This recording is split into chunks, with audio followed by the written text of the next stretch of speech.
Come with me on a journey back to 1993. Jurassic Park became the highest grossing film of all time. Bill Clinton is sworn in as the 42nd president of the USA. Meatloaf was doing anything for love. Ariana Grande and Zayn Malik were born. Brandon Lee and Kurt Cobain checked out. Beanie Babies and Cabbage Patch Kids were the must-have toys, and this Cadbury Flake advert was the most controversial thing on TV. I was 8 years old, and something very special was about to happen that would end up, quite honestly, changing my life. I'm Guy from Midwinter Minis, and in this episode I've got something a little bit different for you. We're going to be taking a trip down memory lane. I'm going to be doing a sort of retro unboxing. This is the second edition Warhammer 40,000 starter set. Now you might be thinking, why second edition? Was the first version not more important? And in a way, you'd be right. But the thing about Warhammer 40,000 Rogue Trader, the first iteration of the game released in 1987, was that it wasn't really a game as most people would think of one. Rogue Trader was an exciting mess of ideas and concepts, essentially a role-playing wargame that let you use the cool little miniatures that Games Workshop were producing at the time. To me, Rogue Trader wasn't a game so much as a guide. To play, you'd still need to pick up various models, some weird dice, create your own templates, and even maybe find a games master to control the scenarios. This second edition box set was the first time everything appeared in one place. Anyone who owned this box had everything they needed to play Warhammer 40,000. While Rogue Trader had to be acquired through specialist bookshops or mail order, the second edition box set was available at high street toy shops.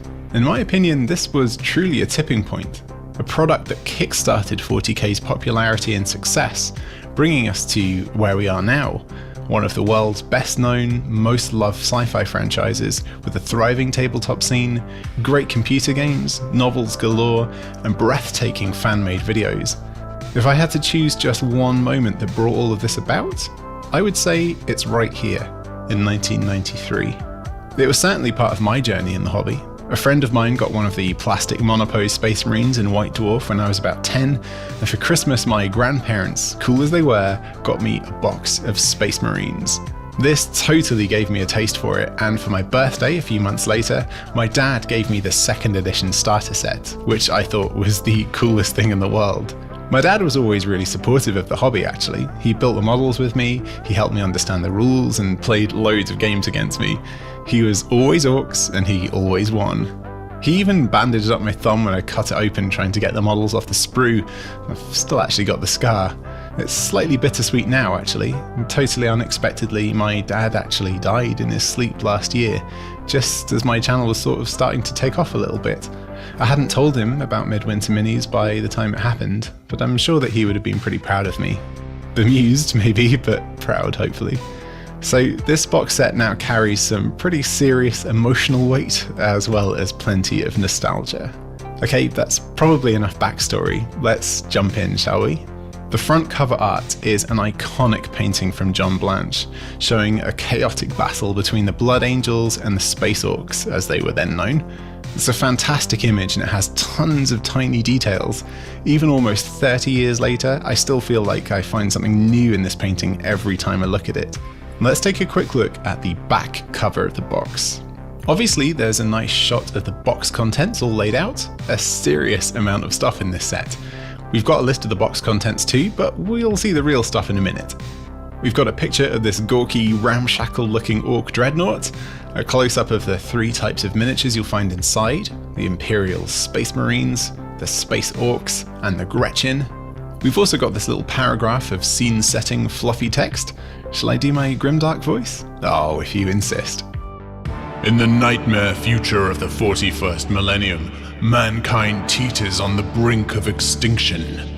The galaxy-wide Imperium is ridden with dangers. Vast armies of green-skinned orcs rampage through the heartlands, while gibbering hordes of grotesque tyranids assault its borders. But the greatest danger lies within the warp. Here, malevolent forces gather, their only purpose to crush mankind. Only the Emperor can protect from these dire threats. At the forefront of his armies stand the Imperial Space Marines. Bioengineered super warriors ready to fight to the death on the blazing battlefields of 1,000 wars. Okay, well that pretty nicely sums up the game itself, and the in-game universe you'll encounter more as you continue in the hobby. Now before we open up the box, full disclosure, this isn't my original. Dozens of house moves and a few changes of country later, and my original is long gone. I scored this particular set on eBay last year. A few things had been built, but it was apparently complete with all tokens and books. So let's open it up and take a look. Alright, so we've got lots of stuff in here. Bags of miniatures, cardstock terrain pieces, plenty of books, dice, tokens, templates, reference sheets and war gear cards. Honestly, this is almost nostalgia overload for me. Before we dive into the models, let's take a quick look at the books and gaming aids first. So we've got the cardstock ruins and what looks like the cardstock Ork Dreadnought. These have obviously all been punched out of the main card sheets, but none of it looks like it's even been folded yet. Let's assemble the Dreadnought. There we go, fastest official Games Workshop model assembly ever. Totally tournament legal, by the way. It even comes with a handy stat reference on the back. All 20 cardstock ruins are here. You're supposed to be able to fold the edges of these corner tabs and glue them in place to support each ruin, but I always just found that if you folded them hard enough, they'd mostly hold at a 90-degree angle on their own. The two big ruins also come with these little platforms you can insert, which is quite fun for adding a bit of height to your games.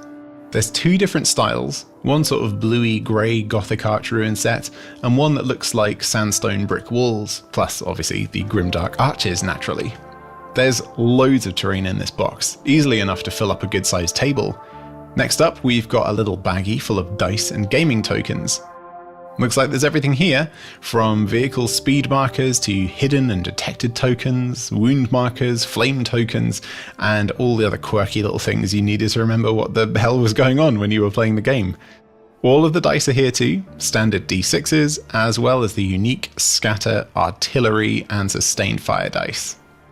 We've got some cool flamer templates. Back then, different types of flamers had different area of effect rather than just being more powerful like they are now.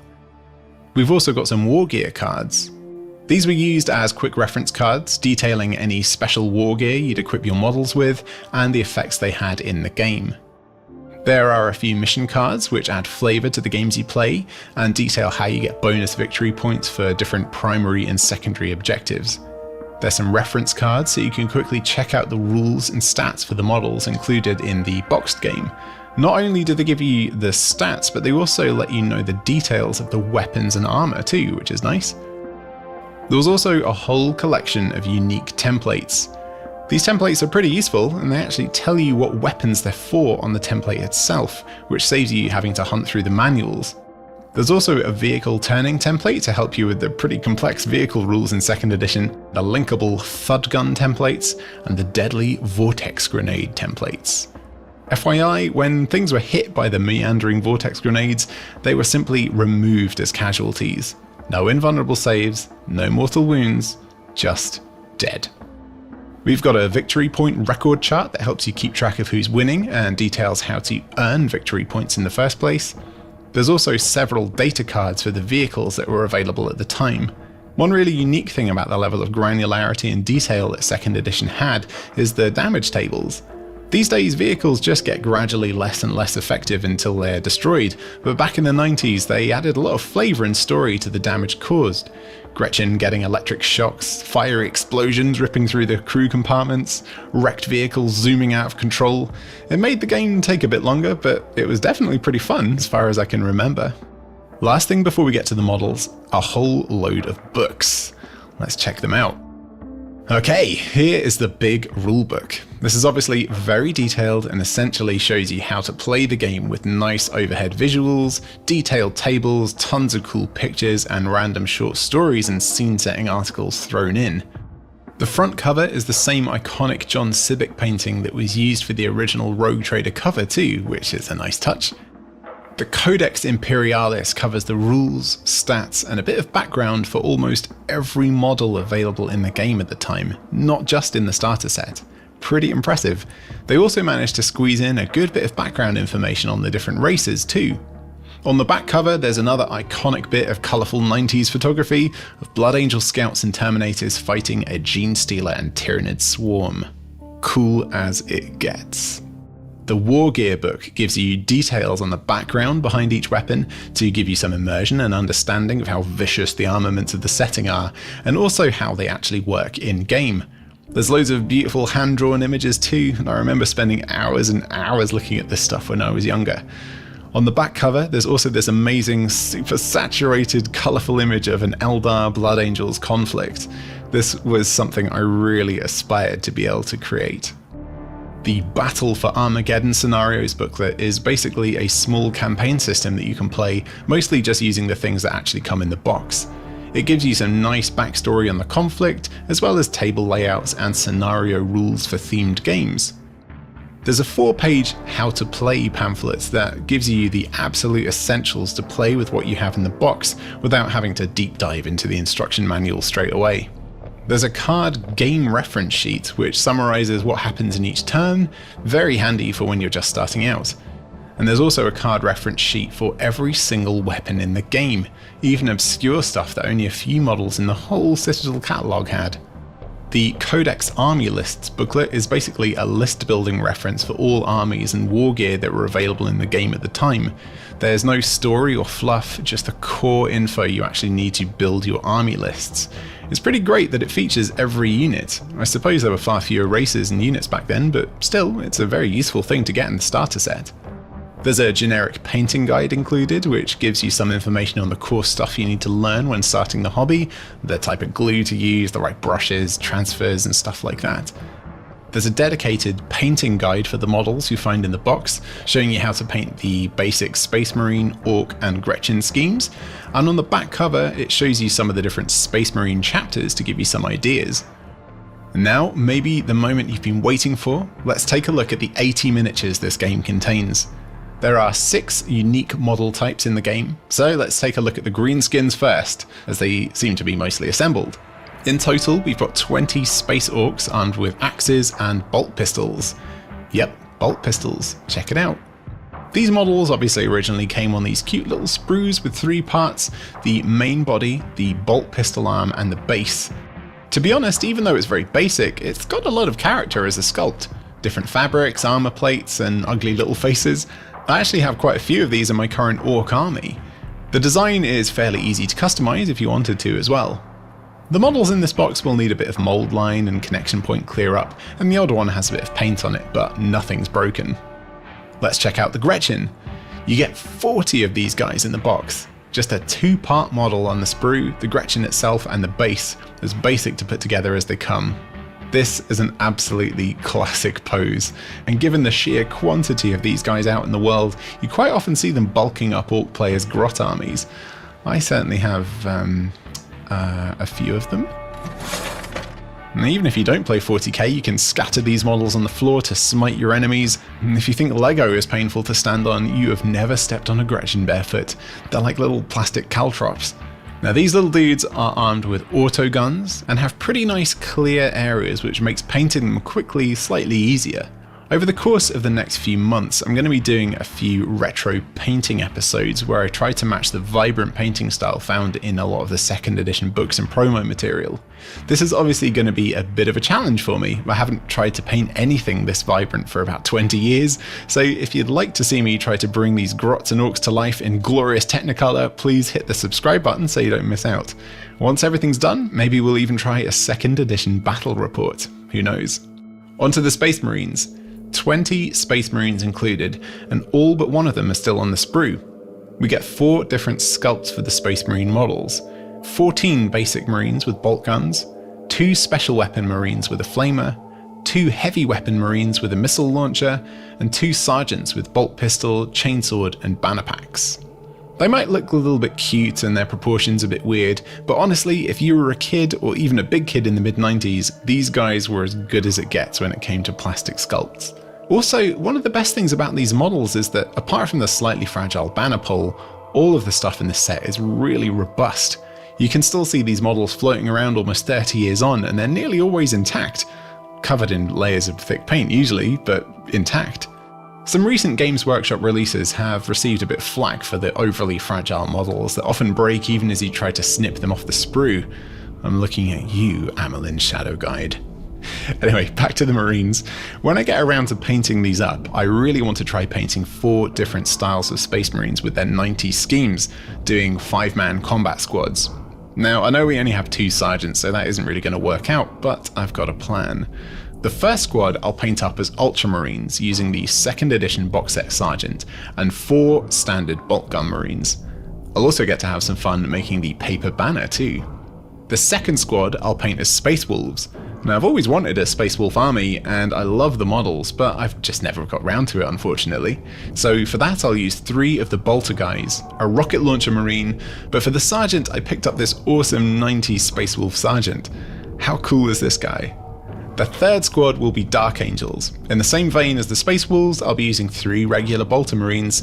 Now, to fit the lore, I'd like a plasma gun, but a flamer will have to do unless I can kit bash one. And for the Sergeant, I'll be using this classic Dark Angel sculpt, again from the 90s and an absolute legend from the era. Finally, the 4th squad will be painted as Blood Angels, 3 Bolt Gun Marines, a flamer, but for this squad I'm going to deviate from the period accurate theme slightly, and the Sergeant of this squad will be this guy. This is the Games Day exclusive model released in 2012, the Blood Angels Captain from the cover art of the 2nd edition box set, sculpted as a miniature. Painting this model in the style of the cover art is probably going to be the biggest challenge you'll ever see me face on the channel. So putting aside the fancy sergeants that I got for the project, that's obviously quite a lot of plastic and paraphernalia just in one box, and at the time it retailed for just £40. Now, before you go off on one about how Games Workshop are really gouging the prices these days, £40 in 1993 is the equivalent to just over £80 now, so the prices haven't really gone up. It just maybe feels like that because we're getting old. Now, when it comes to painting the models in this set, I'll be trying to follow the painting guides from the time as much as I can, while integrating some of the tricks and techniques I've learned in the years since. To try and get as close as possible, I'm actually going to be using paints from a company called Coat d'Arms.